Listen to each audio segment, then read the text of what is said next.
Biggest Surya யார் கையை கொடுக்குறேன் வீட்டுக்கு போனால் சம்பாதிக்க வேண்டிய நேரம் அப்படின்னு அவளுக்கு வந்து 3 வருஷம் ஓகே பண்ணிட்டேன். என்னடா வீடியோ வரல 3 வாரம் ஆச்சு பார்க்குறீங்களா? வேலை வந்துச்சு, அதனால தான் பண்ண முடியல. இப்போது வீடியோ வந்துருச்சு, இதை ஃபுல்லாக பாருங்கள். பட் டிஸ்க்ளைமர், இந்த வீடியோ பார்க்குறதுக்கு முன்னாடி கையில் ஒரு ஸ்நாக்ஸ் வச்சுக்கோங்க. பாஸ் இப்போ டைம் கொடுக்குறேன், போய் ஸ்நாக்ஸ் எடுத்துக்கோங்க. டீ, காஃபி, இல்லை நம்ம பட்ஜெட்டுக்கு ஒரு 20 ரூபாய்க்கு வறுத்த கடலை கூட எடுத்துக்கோங்க. ஏன்னா இந்த வீடியோ பெருசாக கட்டு மீன் அது இது எதுவும் இருக்காது. அப்படியே ப்ளைனாக போவோம். 2 இடத்துல ஜூம் போட்டிருப்பேன். ஆனால் பேசுகிறது வந்து ஒரு ஃப்ரெண்ட்ஸ் கூட பேசுகிறது ஜாலியாக பேசிகிட்டு இருக்கேன் நான் கூட. ஸோ ஏதாச்சும் கையில் வச்சுட்டே பார்த்துட்டு சாப்பிடுங்க. இல்லாட்டி உங்களுக்கு நம்மளுக்கு அட்டென்ஷன் ஸ்பேன் நம்ம ஜென்ரேஷனுக்குலாம் இல்லை. ரீல்ஸ் ஏதாச்சும் வந்து டப்புன்னு மாறிடும், சரியா? அதனால் இதை கையில் வச்சுட்டு பாருங்கள். இப்போ டைம் கொடுக்குறேன். 1 2 3.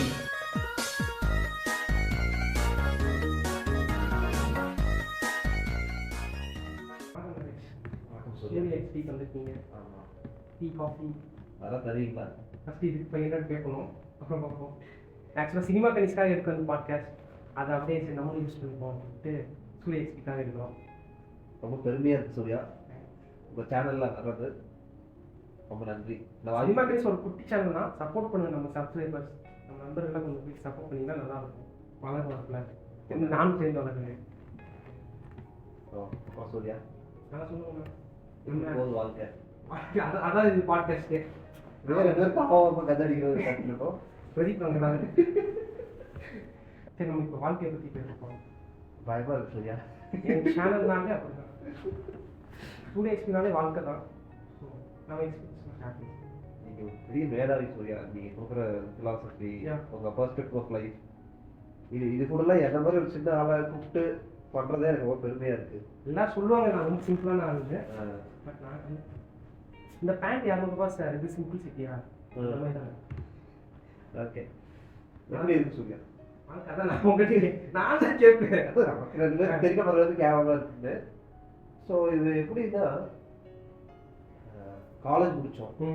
இந்த ஒரு வருஷம் ஆகும். இந்த மார்ச் வந்து ஒரு வருஷம் ஆகும். எனக்கு ஏப்ரல் வந்து ஒரு வருஷம்.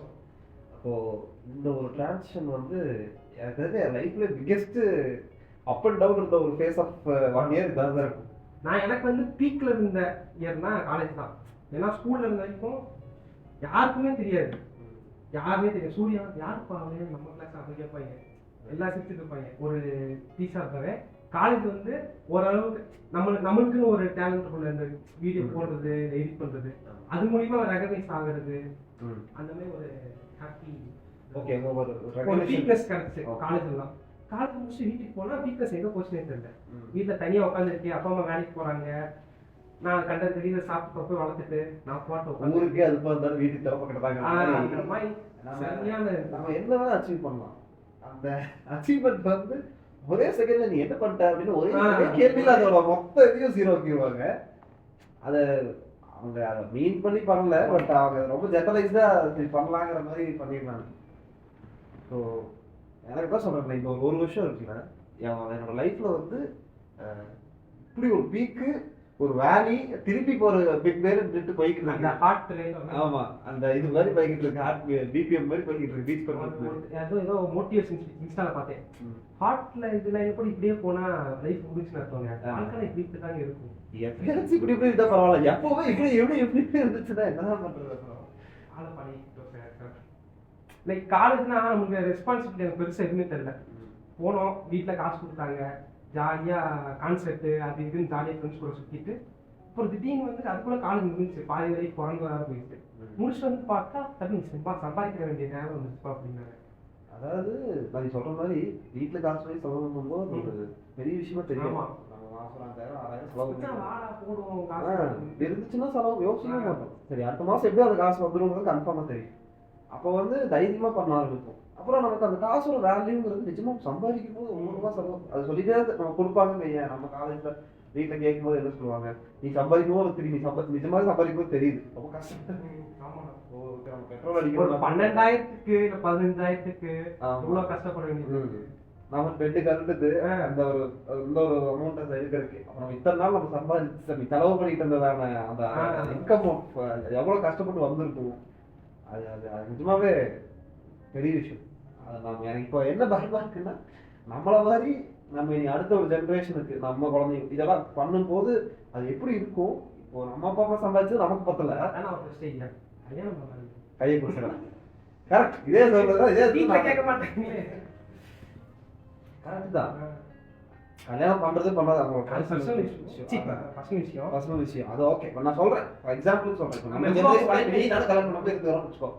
நம்மளோட ஜெனரேஷனுக்கு மத்தவங்க கல்யாணம் பண்ணுவாங்க. அவங்க ஒரு சோனுக்கு போவோம், லைஃப் போவோம், நீங்க அடுத்த லெவலுக்கு போறாங்கன்னு அப்போ வந்து பெரும்பாலும் கஷ்டமா இருக்கு. ஏன்னா இப்ப நம்ம அளவா சம்பாதிக்கிறது, இப்ப நான் சம்பாதிக்கிறது இங்கேயும் செலவாயிடுது. அது இல்லாம எக்ஸ்ட்ரா வேணா வீட்டுல தான் நானே கேட்க வேண்டியதா இருக்கு. அதான் சொல்றேன். அப்ப நம்மள நம்பி யாராச்சும் வராங்கன்னா அப்ப நம்ம அதுக்கு எவ்வளவு ஏர்ன் பண்ணணும். தம்பி என்ன செலவறீங்க? நான் இல்ல மக்கள். ஓகே. நான் கூட உங்களுக்கு ஆல் ஓவர் நினைச்சேன். சூர்யா எக்ஸ்பிக்கு எக்ஸ்க்ளூசிவா ஒரு இன்ஃபர்மேஷன் வரணும். சூர்யா எக்ஸ்பி எதுக்கு வச்சு எக்ஸ் ஞாபகம் வந்து இது அம்மா பார்த்து கேட்பாங்க. நான் சொல்லிட்டேன்.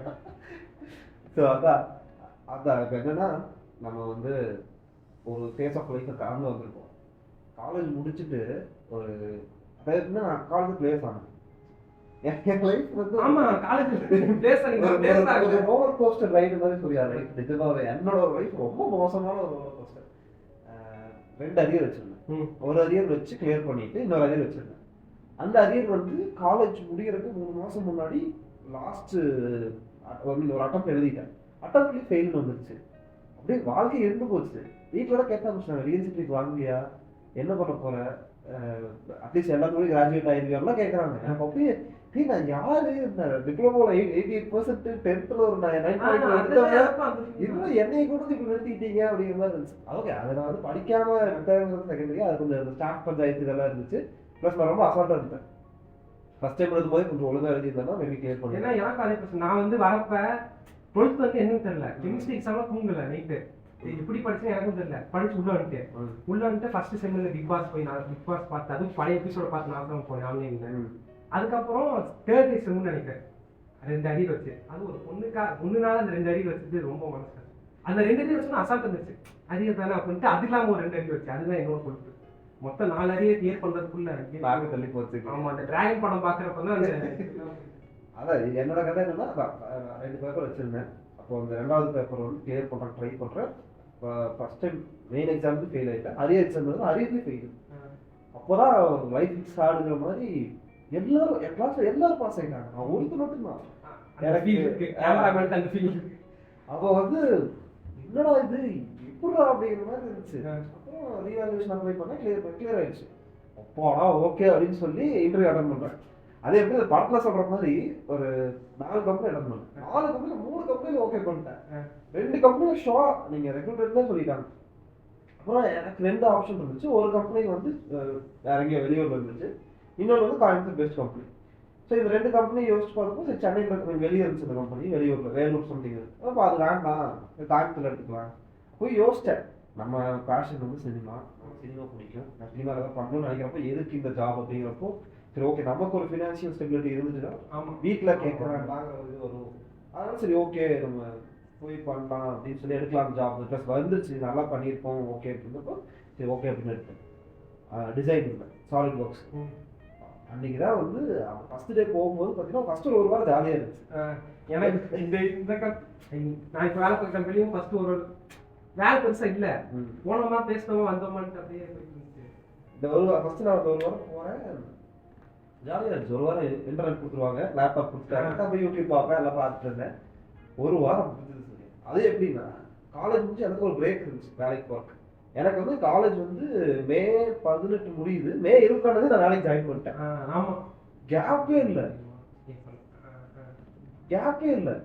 என்னடா இது உடனே வேலை அப்படிங்கிற மாதிரி. சரி ஓகே ஓகேன்னு சொல்லிட்டு போயிட்டேன். சொன்ன சம்பளத்தோட பாதி சம்பளம் தான் ஃபர்ஸ்ட் கொடுப்போம். 3 months ப்ரொபேஷன் பீரியட்ல வந்து 3 months ஹாஃப் சேலரி தான் கொடுப்போம். சரி ஓகே போய் போனா காலையில 10 மணிக்கு லாகின் பண்ணா நைட்டு 10 மணிக்கு சொன்னீங்க. அதாவது ஓகே கரெக்டு தான். இப்போ ஒரு காசுக்காக நம்ம எல்லாரும் ஒரு வேலைக்கு போகணும். பட் அந்த அளவுக்கு நம்மளை ரொம்ப ப்ரெஷரைஸ் பண்ணி பண்ணணும் இல்லை. ரொம்ப ஒரு பாயிண்ட்ல ஏன்டா வாழ்றோம் ஒரு ரேஞ்சுக்கு இருந்துச்சுன்னு வச்சுக்கோங்க. ரொம்ப ஹெட்டிக்காக இருந்துச்சு.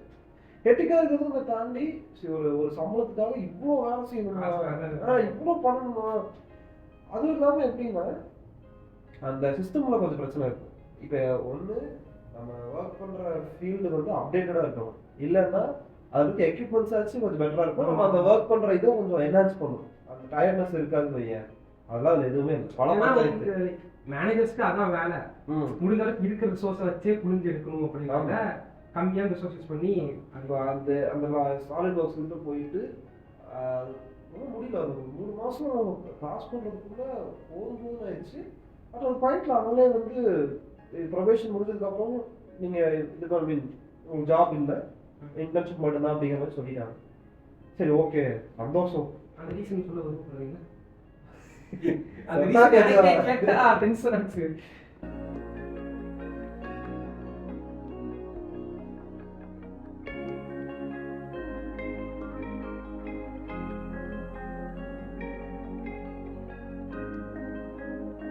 வேலை இந்த வீடியோ ஸ்கிப் பண்ணாமல் ஃபுல்லாக பார்த்துருந்தீங்கன்னா உங்களுக்கு அட்டென்ஷன் ஸ்பேன் இருக்குது.